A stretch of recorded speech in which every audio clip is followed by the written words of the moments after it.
Welcome to Withdraw Consent. I'm Victor. He's Jack. What's on your mind? Okay, today we're going to do part 3 of our Is Democracy the Solution series. And so far, this will be the end of them, maybe. But I'll post a link to the first and second one in the description. And so I want to talk to you about this idea that I have, which is differential voting. Okay. So we talked in part 1 about how excluding people from voting based on merit creates a higher quality voter up to a point. If you exclude everyone but one person, you have a dictatorship, so that's nonsense. So I'm talking about reasonable exclusions, like you don't even know who the candidates running are or something like that. And then we also talked about universal suffrage in that video. But what I want to talk about now is, say you had people excluded. Okay. So for example, somebody who doesn't even know the names of the candidates, just wants to see if there's a D or an R. Or we had talked about in the first video in this series about the author, Robert Heinlein, who said, you got to go into the voting booth, you got to complete one quadratic equation, and then you're eligible to vote, which is not hard in our day and age. You could look on your phone and figure out how to do it in 2 minutes if you've previously learned how to do it. Yeah. I could probably do it without looking on the phone, but I'd probably need 2 minutes of refreshing. Right. So, but now we're going to talk about the people that do get to vote. Citizens who get to vote Okay. get different amounts of votes. So you're weighting their vote. What is that? You're weighting their vote. Oh, waiting. I just said waiting. Oh. Okay, we're not swimming. Okay, yeah, correct. Okay. And so my point here is, does an 18-year-old have the same voting power as a 50-year-old who's voted their whole life? I would say it isn't about how long they voted. It's about life experience. Right. Okay, but when I said, I mean somebody who's been involved in the political process for that many years. Yeah, well, theoretically, they're more informed and more aware. Right. And so I'll link another video in the description, but we talked about, is libertarianism a solution? Okay. Because I'm about to say some authoritarian things. And if you take offense at that, I'd like you to look at that other video and see why I'm saying it. Sure. Because I'm very authoritarian. So for example, if you say murder should be illegal and the state should find you and prosecute you and put you in a room if you murder someone, you're an authoritarian. Right. The question is, which thing should we do? We all agree on the murder thing. Like I'm talking about tracking somebody down, not defending your home. I'm talking about just blatant, like wild, homicidal. And the same thing with like RAPE, because my son might be listening while we're editing, so we'll spell it. But we all agree on that pretty much. If it's just cut and dry, not me too, but like in the parking lot, terribleness, Right. But what other things? And so something happened recently in the news. Okay. And it was, we don't really talk about the trans stuff much, but this is relevant here. Okay. And it's not even trans stuff. I don't even know why they call it that. But did you see the thing about Ron DeSantis and then the child drag show in Florida? No. Okay, so they said, hey, we're going to do a child drag show at the Hyatt, I believe in Miami. And so he said, no, don't do that. And they said, we're doing it. So they did it. So then he intervened and had the Hyatt's liquor license taken away. Oh, interesting. Wow. Okay. And you think that wouldn't mean a lot, but then when you're thinking about hosting weddings, right, you're only going to get the dry weddings. And then that's a big disincentive for people to go there. And so it might cause some economic, financial harm on them. And then I was watching some, like an Antifa show. I like to watch a variety of things. And they were talking about how fascism adjacent this was, right? Okay. It is. It's authoritarian what he's doing. So he's stepping in and making consequences for doing things that are illegal in front of children, like strip shows in front of children, where the children should be taken from the parents. The people who hosting the show should be arrested. The people doing the drag should be arrested. People with parents should, I don't believe in just mass incarcerating people. So just become pedophile offenders and they can't live near schools and stuff, can't have their children because it's terrible what you're doing. It's terrible. But so the question is, you look at this, it's an authoritarian thing he did, but you're probably clapping if you're a decent moral person. Right. So you do support authoritarian stuff. So what I'm saying is it's okay for not this system, which is terrible. It's terrible. But we're talking about a future system in this democracy. Like, what could we make? Okay.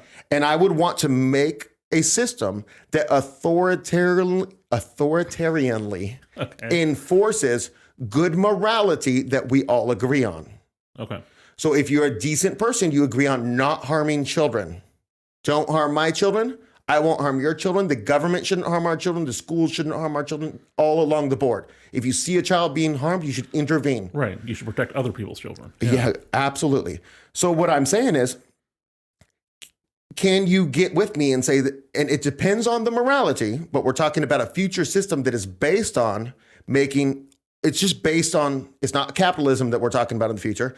That's based on money is most important. We want a system, which we propose, which puts the people at the forefront. The people are the most important thing, their satisfaction, their happiness, their education, their housing, their medical costs, et cetera, et cetera. So why can't we use voting to authoritarianly promote morality? Okay, give an example. An example. Yeah. So what do we want? We want 2-parent homes for children. Yep. That's what we want. We want it for the white community. We desperately need it for the black community. We need it for all families of all. It doesn't even matter. Do you know what I mean? Any socioeconomic status, we don't care. We need 2 parents. So how about we say this? Say men and women can't vote. Say I didn't get that thing passed in the first video that I mentioned. Okay. Men and women can vote. And if a man and woman is married and they vote for any one candidate, the same candidate, that they get 50% more votes. So it counts as 3? Like them voting counts as 3? Yeah, at this initial stage. Okay. But if it were a situation like the husband has 10 votes and the wife has 6 votes, they would have 16 coordinated votes, which would equal 24 because it gets plus 50% of the total amount of votes. We're going to talk about that later. Gotcha. But what I'm saying is, why not increase the voting power of all the people who stay married? Sure. We want all the incentives. We want a tax incentive for you to stay married. The government can't force, a good system can't force you to stay married. But they want to provide, like, what if you were desperately breaking up and the system could step in and say, do you want counseling? Because we want you to stay together. Is there a way you can fix this? Can we help you? Those are the things we want a system to be doing. Right. Because we want to protect the nuclear family. We're protecting those children is what we're doing through trying to keep the parents together. And it may not work. It may fall apart. Right. But we want to create all the incentives. Why not make an incentive here? So, like, let me just talk about a lot of the ideas I have where you could get more votes. Okay. Say you do some type of service, right? So say you did 4 years in the military. Okay. You've contributed, right? Okay. To making things better, hopefully, because we're in a good system and we're not just waging war throughout the world. Okay. But other things are like you do your, PTA? You're on the PTA council for your school. Yeah. Like that's committing to your community. Any things like that you could do. And you would say, then you would get 1 extra vote. After doing, say, PTA for 5 years. If you do 5 years of PTA, you get 1 extra vote for the rest of your life. Okay. You know? And then even an idea like, if you temporarily want to get 1 extra vote for the next election, you go to, like, say, a 6-week course where you go 1 night a week and you just get updated on current affairs. Oh, okay. It's like a night school class. It's 90 minutes long. And it's got to specifically not be politically oriented from a direction. It's just like, okay, who's the Secretary of State? What are the top 3 achievements the Secretary of State has achieved during the past 4 years? You know, who's running against the Secretary of State? Oh, the governor of Indiana. What are the top 3 achievements that the governor of Indiana has done in the last 2 years in office? Do you know what I'm saying? You don't run against the Secretary of State. That's an appointed position. That's an appointed position by the president. That's true. Good point. I'm just using random examples. Okay, gotcha. So you're completely right. And I did know that. I'm going to take some grief for that.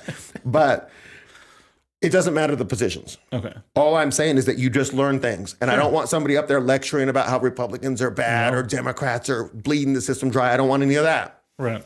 Because this is kind of like a state-run thing, you know, these classes. So that it's all just formulaic, you know? And it's adjusted to your specific county so you can learn state things. And what if you did that? And you were with a bunch of other politically minded people who were interested in knowing, and you made some friends, and you know what I'm saying? And the person teaching it maybe is getting a vote because they're contributing. Yeah. Right. But there's all manner of things you can do. Like if you wanted to increase the current population's childbirth rate, you would create an incentive through adding votes of the more children you have, maybe up to a certain point or whatever. And then those extra votes that you attain can only be kept so long as you maintain the same marriage. Gotcha. So they would be forfeited in there. And there would be a thing called like election hampering, because I can't even say the other word, but specifically for this. So say you were estranged and you were both kind of married to other people, but you were keeping the marriage license on for the tax benefits for the votes, and then that would be some type of hampering, which you would get fined for and lose your ability to vote for a decade or something, because I don't want to mass incarcerate. I'm not a fan.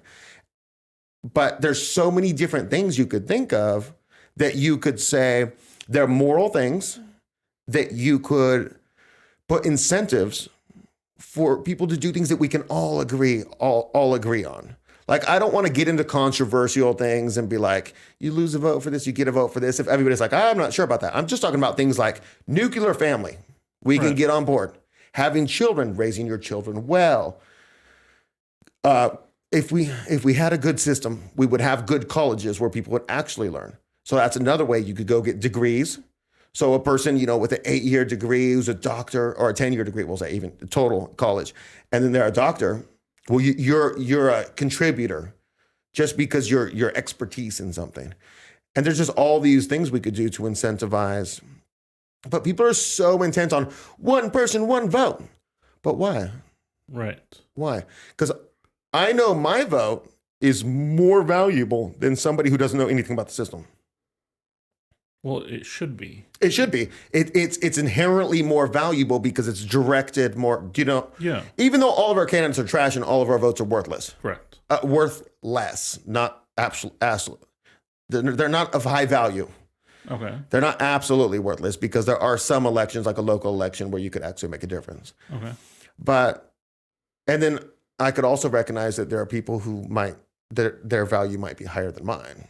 Sure. And especially if throughout their lifetime from 18 to 50, they followed those incentives and they have more kids than I currently do now.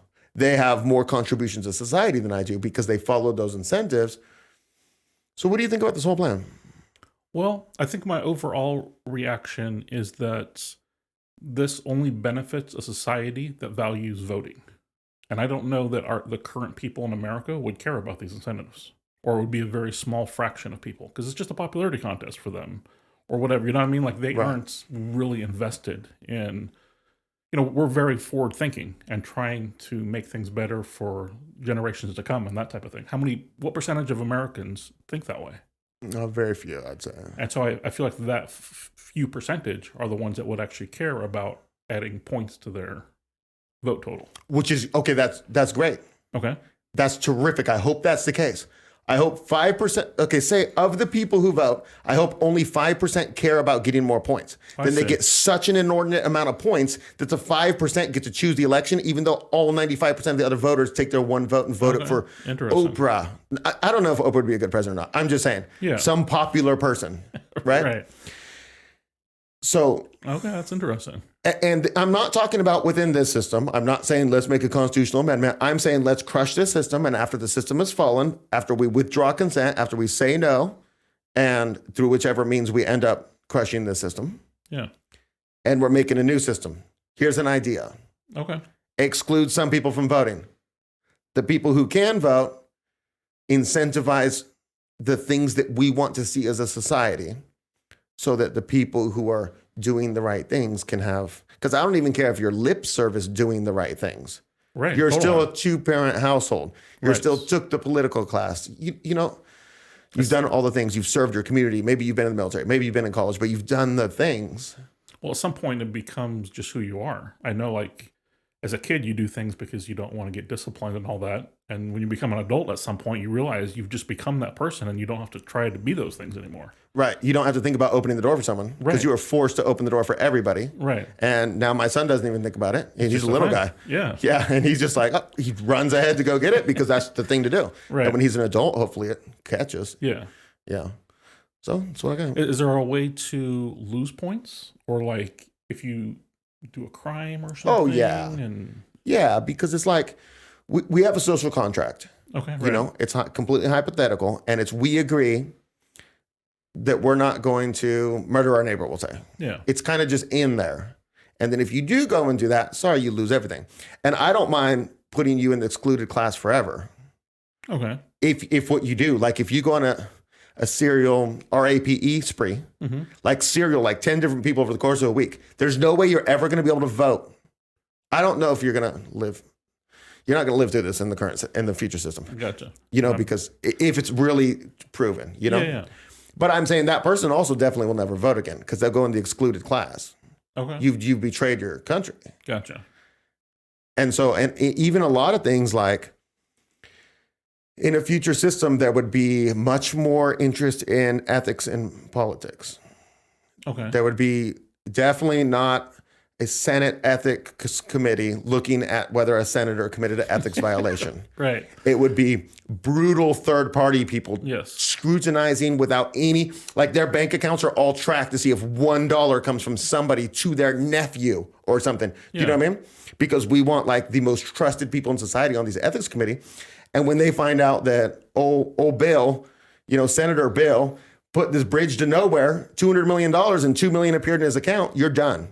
You'll never vote again. You'll never hold political offices on even the local level, Is that treason? I feel like there's an argument there. I agree. You betrayed your people. I agree. And then because treason is the only crime identified in the Constitution. And with the current definition, that's not treason. Right. No, I'm talking about future. Right. And they just didn't want everybody to go around and calling each other traitors and hanging each other. Mm-hmm. But the problem is now Washington, D.C. is full of traitors.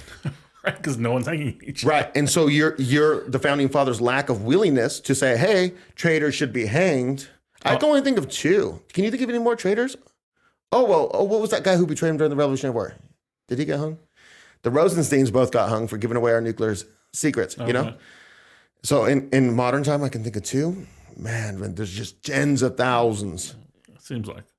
Just willy-nilly for fun too. Yeah. They do it lots of times. They don't even do it for benefit. Like these ATF guys and stuff. You think they're getting like 50 grand a pop when they go betray your constitutional rights? Nope. It's fun. Have a beer later. Cool. We can laugh about it. Power trip. Yeah. Terrible people. All right.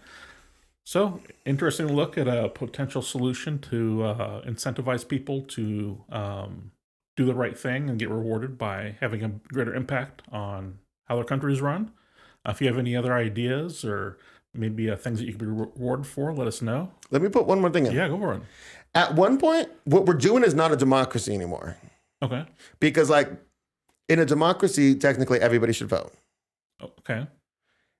And then what I'm talking about, I don't know if it follows like a limited democracy. I don't know what what the term is. Yeah, but we're almost out of the democracy zone now because, like if you get to 500 people can vote, you're in like an aristocracy or something like that, So I feel like we're kind of out of the democracy zone now. Interesting.